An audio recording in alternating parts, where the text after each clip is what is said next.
नमस्कार मित्रों, मैं रंजीत कुमार वर्मा अपने YouTube channel study with Ranjit में आपका स्वागत करता हूं। मित्रों, मैं आज आपको कक्षा 10 अर्थशास्त्र का प्रथम चैप्टर विकास के बारे में आप लोगों को पढ़ाऊंगा। कक्षा 10 का पहला चैप्टर अर्थशास्त्र का है हमारा विकास। तो देखिए, विकास क्या है या आर्थिक विकास क्या है। अर्थशास्त्र में विकास का तात्पर्य धन के विकास से होता है, क्योंकि अर्थ का तात्पर्य ही धन से होता है। इसलिए आर्थिक विकास पहला चैप्टर हमारा विकास है, तो हम आर्थिक विकास ले लेते हैं। आर्थिक विकास किसे कहते हैं? तो आर्थिक विकास का अर्थ प्रति व्यक्ति आय में दीर्घकालीन वृद्धि प्लस भौतिक कल्याण में सुधार से होता है। अब आर्थिक विकास का अर्थ प्रति व्यक्ति आय में दीर्घकालीन वृद्धि, यानी जो प्रति व्यक्ति देश के जनसंख्या की, यानी देश की जनसंख्या की प्रति व्यक्ति आय होती है, उसमें लंबे समय तक दीर्घकालीन वृद्धि ही आर्थिक विकास कहलाती है। प्लस उसमें भौतिक कल्याण में सुधार भी जुड़ा हुआ होता है। यानी भौतिक कल्याण में सुधार, यानी कह सकते हैं आप कि जो उसमें संसाधन होते हैं उसमें सुधार की आवश्यकता भी होती है, उसका भी, यानी उसका सुधार या कल्याण भी उसमें जुड़ा होता है। तो आर्थिक विकास का यहाँ पर देखेंगे, आर्थिक विकास का अर्थ प्रति व्यक्ति आय में दीर्घकालीन वृद्धि, यानी जो व्यक्ति की प्रति व्यक्ति आय होती है उसमें लंबे समय तक वृद्धि, और प्लस उसके भौतिक कल्याण में, यानी उसके जो संसाधन होते हैं उसका भी नवीनीकरण और नए ढंग से संचालन करना ही आर्थिक विकास कहलाता है। फिर आगे देखते हैं आर्थिक समृद्धि का क्या अर्थ होता है। अब देखिए, ये तो आर्थिक विकास हुआ। आर्थिक समृद्धि किसे कहते हैं? आर्थिक समृद्धि यहाँ पर देखते हैं, आर्थिक समृद्धि से आशय एक अर्थव्यवस्था में सकल घरेलू उत्पाद में, यानी एक अर्थव्यवस्था में सकल घरेलू उत्पाद में सतत एवं दीर्घकालीन वृद्धि से है। इसका तात्पर्य क्या होता है कि आर्थिक विकास से आशय, यानी एक अर्थव्यवस्था, जैसे किसी देश की अर्थव्यवस्था होती है, उसमें सकल घरेलू उत्पाद, यानी जो घरेलू उत्पाद होते हैं उसमें सतत एवं दीर्घकालीन, यानी उन उत्पादों में सतत माने लगातार और दीर्घकालीन वृद्धि, यानी लंबे समय तक वृद्धि से है। या आप कह सकते हैं कि किसी देश के प्रति व्यक्ति आय, यानी किसी देश की प्रति व्यक्ति सकल घरेलू उत्पाद में वृद्धि आर्थिक समृद्धि कहलाती है। यानी प्रति व्यक्ति आय जो बढ़ती चली जाए वही आर्थिक समृद्धि कहलाती है। यानी आय में वृद्धि, देश के प्रति व्यक्ति सकल आय में वृद्धि ही आर्थिक समृद्धि कहलाती है। यानी प्रति व्यक्ति आय, जीडीपी जिसको कहते हैं, वो बढ़ती चली जाए उसे ही हम आर्थिक समृद्धि या कहते हैं, या प्रति व्यक्ति आय का बढ़ना। तो यहाँ पर कहते हैं कि आर्थिक समृद्धि से आशय एक अर्थव्यवस्था में सकल घरेलू उत्पाद में सतत एवं दीर्घकालीन वृद्धि से है। यानी किसी व्यक्ति की आर्थिक समृद्धि, उसकी अर्थव्यवस्था जिसको आप कह सकते हैं, या घरेलू उत्पाद में लगातार वृद्धि और लंबे समय तक वृद्धि समृद्धि कहलाती है, आर्थिक समृद्धि कहलाती है। अब आर्थिक समृद्धि के मापदंड क्या है? आर्थिक समृद्धि को किन आधारों पर मापा जा सकता है?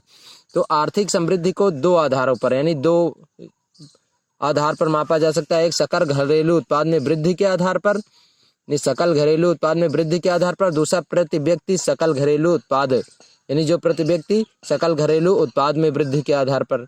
तो अब देखते हैं सकल घरेलू उत्पाद हमारा क्या होता है। देखते हैं इसमें, नहीं, जो सकल घरेलू उत्पाद होता है इसमें जीडीपी जिसको आप कह सकते हैं, जीडीपी, तो सकल घरेलू उत्पाद एक अर्थव्यवस्था के आर्थिक प्रदर्शन की बुनियादी माप होती है। यानी जो सकल घरेलू उत्पाद होता है उसमें अर्थव्यवस्था की, कह सकते हैं, आर्थिक प्रदर्शन, यानी जो धन का प्रदर्शन होता है उसकी बुनियादी माप होती है। यानी उस धन को मापना ही सकल घरेलू उत्पाद कहलाता है।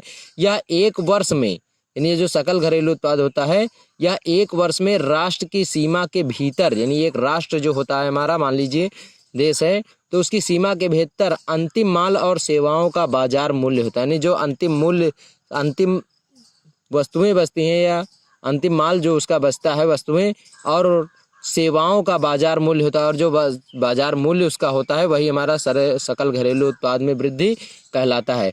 यानी कि आप कह सकते हैं कि किसी, जैसे कोई वस्तु आप विनिर्माण करके उसे बाजार में बेचते हैं, तो वर्ष के अंत में, यानी एक देश में वर्ष के अंत में जितना माल, यानी आप तैयार करके बेचते हैं, तो लागत निकाल करके शेष जो बच जाता है वही हमारा सकल घरेलू उत्पाद, यानी सेवाओं का अंतिम माल जो बचता है वही बाजार का मूल्य होता है। यानी लाभ जो होता है वही बाजार का मूल्य होता है। तो इसलिए कह सकते हैं कि सकल घरेलू उत्पाद एक अर्थव्यवस्था के आर्थिक प्रदर्शन की बुनियादी माप है। यह एक वर्ष में राष्ट्र की सीमा के भीतर सभी अंतिम माल और सेवाओं का बाजार मूल्य होता है। फिर अब देखते हैं प्रति व्यक्ति आय क्या है। प्रति व्यक्ति आय, प्रति व्यक्ति सकल घरेलू उत्पाद में वृद्धि। तो प्रति व्यक्ति आय उस व्यक्ति को कहते हैं, यानी प्रति व्यक्ति सकल घरेलू उत्पाद में वृद्धि। प्रति व्यक्ति आय किसे कहते हैं, सबसे पहले देखते हैं। तो प्रति व्यक्ति की आय का तात्पर्य होता है कि जब किसी देश की कुल राष्ट्रीय आय को उस देश की उसी वर्ष की मध्यावधि तिथि की जनसंख्या से विभाजित किया जाता है, तो हमें उस देश के निवासियों को प्राप्त होने वाली औसत आय की मौद्रिक जानकारी प्राप्त होती है। यानी कह सकते हैं कि प्रति व्यक्ति आय के लिए किसी देश की जो कुल राष्ट्रीय आय होती है, कुल राष्ट्रीय आय जब उस देश की उस वर्ष की, यानी उस देश के उस वर्ष की मध्यावधि तिथि की जनसंख्या से, यानी वर्ष के बीच की मध्यावधि मतलब 6 महीने, लगभग एक वर्ष में 6 महीने की तिथि की जनसंख्या से विभाजित किया जाता है जब उसे, तो उस देश के निवासियों द्वारा प्राप्त होने वाली आय को ही हम औसत आय कहते हैं। तो जो उसकी औसत आय होती है वही उसके घरेलू उत्पाद में वृद्धि करती है। अब आगे देखते हैं प्रति व्यक्ति आय। देखिए यहाँ पर मैंने बताया प्रति व्यक्ति आय ही औसत आय कहलाती है, यानी प्रति व्यक्ति आय ही औसत आय कहलाती है।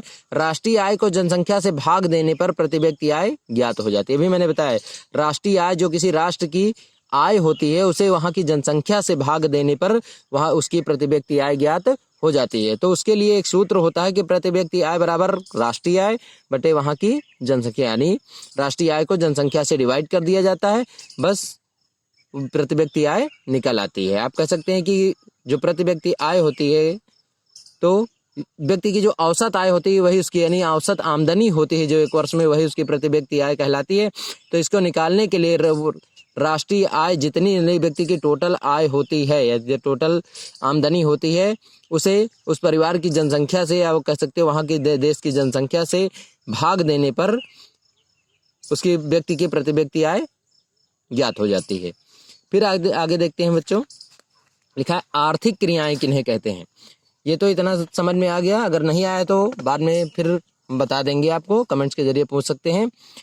तो देखते हैं आर्थिक क्रियाएं किसे कहते हैं, यानी वे क्रियाएं जो राष्ट्रीय आय में वृद्धि करते हैं, यानी ऐसी क्रियाएं जिनसे राष्ट्रीय आय में वृद्धि होती है या उसके मूल्य का मूल्यवर्धन करते हैं, या उसके मूल्य को, यानी उस मूल्य आय को बढ़ाती हैं, या राष्ट्रीय कह सकते हैं आप राष्ट्रीय आय में वृद्धि करती हैं या देश की आय का मूल्यवर्धन करती हैं, वही आर्थिक क्रियाएं कहलाती हैं। यानी कहना का तात्पर्य है कि किसी देश की आर्थिक व्यवस्था को बढ़ाने वाली क्रियाओं को ही हम आर्थिक क्रियाएं कहते हैं, जिससे उस देश की अर्थव्यवस्था बढ़ती है या ऊंचे स्तर पर जाती है, या उसके आय में मूल्यवर्धन होता है, मूल्य आय को बढ़ाती है, वही समस्त क्रियाएं आर्थिक क्रियाएं कहलाती हैं। तो ये समझ में आया, यानी वे क्रियाएं जो राष्ट्रीय आय में वृद्धि करती हैं वही हमारी आर्थिक क्रियाएं कहलाती हैं, जैसे उद्योग धंधे कह सकते हैं। अब आगे देखते हैं, ये तो आर्थिक क्रियाएं हो गई। अब देखते हैं बाजार क्रियाओं से क्या तात्पर्य है। बाजार क्रियाएं यानी वे क्रियाएं जो वेतन या लाभ के उद्देश्य से की जाती हैं तथा जिनके प्रतिफल के रूप में पारिश्रमिक भुगतान किया जाता है, बाजार क्रियाएं कहलाती हैं। इसमें वस्तुओं व सेवाओं का उत्पादन शामिल होता है। और आसानी के लिए हम आपको बता दें, देखिए यहाँ पर जैसे मैंने बताया था अभी आर्थिक क्रियाएं क्या होती हैं। तो आर्थिक क्रियाओं का तात्पर्य देखिए मैंने यहाँ बताया, यहाँ पर वे क्रियाएं जो राष्ट्रीय आय में वृद्धि करती हैं, या कह सकते हैं जिन क्रियाओं का उद्देश्य राष्ट्रीय आय को बढ़ाना और प्रति व्यक्ति आय में वृद्धि करना होता है, वह समस्त क्रियाएं आर्थिक क्रियाएं कहलाती हैं। अब इसके अतिरिक्त यहाँ पर देखिए बाजार क्रियाओं से क्या तात्पर्य होता है, यानी वे क्रियाएं जो वेतन या लाभ के उद्देश्य से की जाती हैं, यानी जिनका अभिप्राय होता है कि वेतन या लाभ के उद्देश्य के लिए की जाती हैं तथा जिनके प्रतिफल के रूप में पारिश्रमिक भुगतान किया जाता है, यानी जिनके प्रतिफल के रूप में पारिश्रमिक भुगतान, इनके व्यक्तियों के श्रम का भुगतान किया जाता है, बाजार क्रियाएं कहलाती हैं। इसमें वस्तुओं व सेवाओं का उत्पादन भी शामिल होता है, यानी इसमें जो वस्तुएं होती हैं और जो सेवाएं कार्य करने वाले श्रमिक होते हैं उनका भी उत्पादन शामिल होता है। अब देखते हैं निबल उपस्थिति अनुपात से क्या आशय। निबल उपस्थिति अनुपात से आशय, तो देखते हैं निबल उपस्थिति अनुपात से आशय 6 से 10 वर्ष की आयु के स्कूल जाने वाले कुल बच्चों का उस आयु या उस वर्ग के कुल बच्चों के साथ अनुपात ही निबल उपस्थिति अनुपात कहलाता है। यानी जैसे कह सकते हैं कि 6 से 10 वर्ष की आयु के स्कूल जाने वाले बच्चों की संख्या और उस वर्ग या स्कूल जाने वाले कुल बच्चों का उस आयु वर्ग के, यानी जितने बच्चे विद्यालय जाते हैं उसी आयु वर्ग के बच्चों के साथ अनुपात निकाल लिया जाता है, वही हमारा निबल उपस्थित अनुपात कहलाता है। फिर अब देखते हैं कुछ ऐसे महत्वपूर्ण शब्द हैं जो इस चैप्टर में आए हैं, उनका पूरा नाम। जैसे निम्नलिखित का पूरा नाम क्या है? BMI। BMI का पूरा नाम क्या है? तो इसको देखिए हिंदी में कहते हैं शरीर का व्यापक सूचकांक। BMI यानी शरीर का व्यापक सूचकांक, जिसको बॉडी मास इंडेक्स कहते हैं, बॉडी मास इंडेक्स। फिर दूसरा है UNDP। UNDP का यानी इसको हिंदी में कहते हैं संयुक्त राष्ट्र विकास कार्यक्रम। संयुक्त राष्ट्र विकास कार्यक्रम UNDP, इसको united nation development programme, united nation development programme.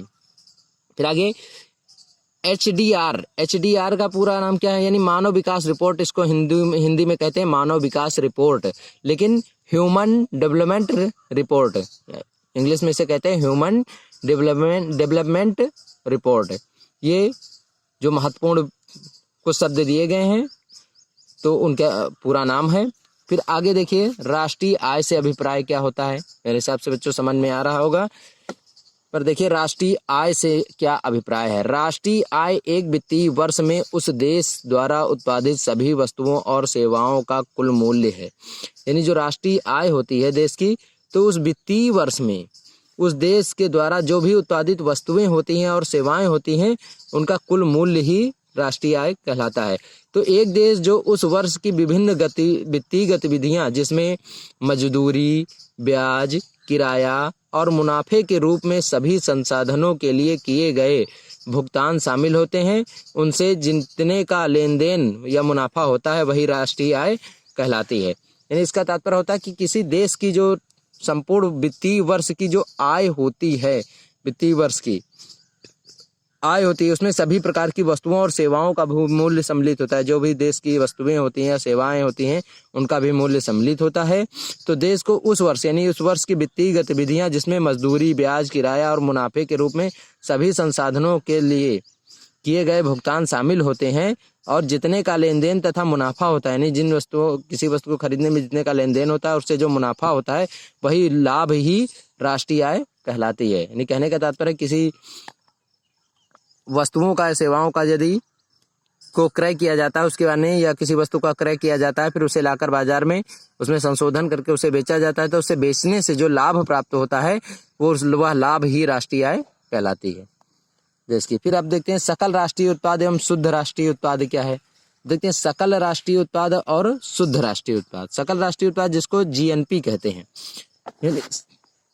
सकल राष्ट्रीय उत्पाद जिसको GNP कहते हैं, यानी किसी अर्थव्यवस्था में जो अंतिम वस्तुएं और सेवाएं एक वर्ष की अवधि में उत्पादित की जाती हैं, उन सभी के बाजार मूल्य के योग को सकल राष्ट्रीय उत्पाद कहते हैं। देखिए किसी अर्थव्यवस्था में जो अंतिम वस्तुएं होती हैं, अंतिम वस्तुएं और सेवाएं एक वर्ष की अवधि में उत्पादित की जाती हैं, यानी अर्थव्यवस्था में जो वस्तुएं होती है और सेवाएं होती हैं वो एक वर्ष की अवधि में, एक वर्ष के समय में जो जिन वस्तुओं का उत्पादन होता है, उन सभी के बाजार मूल्य के योग को, यानी उन सभी वस्तुओं का जो बाजार मूल्य होता है उसको जोड़ लिया जाता है, उसे हम सकल राष्ट्रीय उत्पाद कहते हैं। इसमें केवल बाजार में आने वाली वस्तुओं या सेवाओं के मूल्य को हम लेते हैं, यानी इसमें जो होती हैं बाजार में आने वाली ही वस्तुओं और सेवाओं के मूल्य को हम प्रदर्शित करते हैं। ये हमारा सकल राष्ट्रीय उत्पाद होता है। दूसरा शुद्ध राष्ट्रीय उत्पाद क्या है? अब देखिए शुद्ध राष्ट्रीय उत्पाद होता है NNP, यानी शुद्ध राष्ट्रीय उत्पाद जो होता है हमारा NNP होता है। सकल राष्ट्रीय उत्पाद में से मूल्य ह्रास एवं पुरानेपन से होने वाला ह्रास, ह्रास मतलब नुकसान, घटा देने से जो शेष बच जाता है उसे राष्ट्रीय उत्पाद कहते हैं। यानी जो सकल राष्ट्रीय उत्पाद होता है उसमें से मूल्य में कमी एवं पुरानेपन से जो नुकसान होता है, मूल्य में ह्रास यानी मूल्य में कमी एवं पुरानेपन से जो नुकसान होता है और उसे घटा दिया जाता है, और जो शेष बचता है उसे ही हम राष्ट्रीय उत्पाद कहते हैं। यानी जैसे किसी वस्तु, कोई माल तैयार किया गया तो उसे जो नुकसान होता है, यानी तैयार करने में जो धन लगता है, धन का नुकसान होता है, एवं उससे जो कुछ पड़ा पुराना हो जाता है उससे जो नुकसान होता है, तो उस माल को क्रय करने में जो जो पैसा लगता है उससे उस नुकसान को घटा देने पर जो शेष बच जाता है वही हमारा राष्ट्रीय उत्पाद कहलाता है। जैसे मैंने किसी वस्तु यानी किसी वस्तु को तैयार करने में मान लीजिए 100 रुपये लगाए किसी वस्तु में, उसके बाद में उसकी कुछ वस्तुएं बच गई जो कि उनकी लागत बाजार में मान लेते हैं हम 30 रुपये हो जाती है जिनकी लागत। उसके बाद में जब इस 100 में से यानी टोटल जो उसमें लागत थी उसमें से जो शेष बची पुरानेपन की वस्तु थी उसको घटा देने पर जो शेष रुपया बचता है 70 रुपया, यही हमारा उस देश का राष्ट्रीय उत्पाद यानी वही हमारा राष्ट्रीय उत्पाद कहलाता है।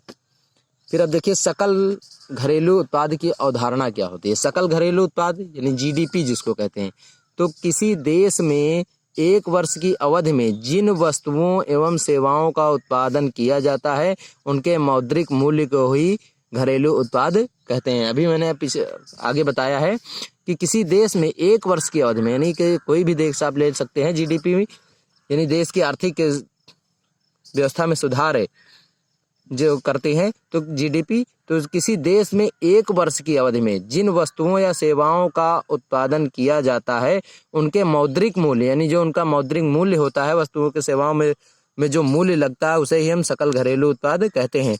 तो इसके लिए एक सूत्र होता है सकल घरेलू उत्पाद निकालने के लिए, तो कुल राष्ट्रीय उत्पाद को निर्यातक मूल्य या आयातक मूल्य से घटा देते हैं। ठीक, यानी सकल घरेलू उत्पाद बराबर होता है कुल राष्ट्रीय उत्पाद माइनस निर्यात मूल्य और आयात मूल्य।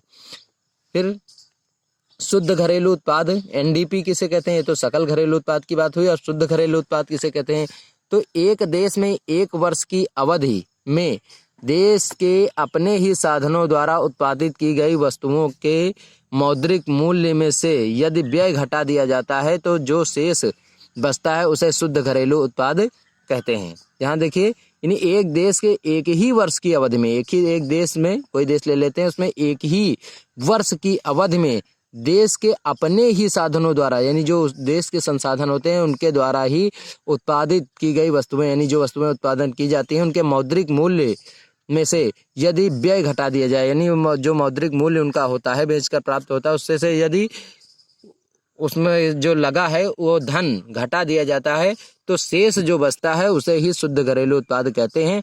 और इसके लिए एक सूत्र होता है शुद्ध घरेलू उत्पाद बराबर कुल घरेलू उत्पाद यानी कुल घरेलू उत्पाद प्लस प्रतिस्थापन व्यय यानी जो व्यय होता है खर्च होता है, यानी शुद्ध घरेलू उत्पाद में जितना ये टोटल शुद्ध घरेलू उत्पाद हो जाता है उसमें कुल घरेलू उत्पाद कितना यानी लागत कितनी होती है उसमें फिर व्यय कितना हुआ वो घटा दिया जाता है, बस शुद्ध घरेलू उत्पाद निकल आता है।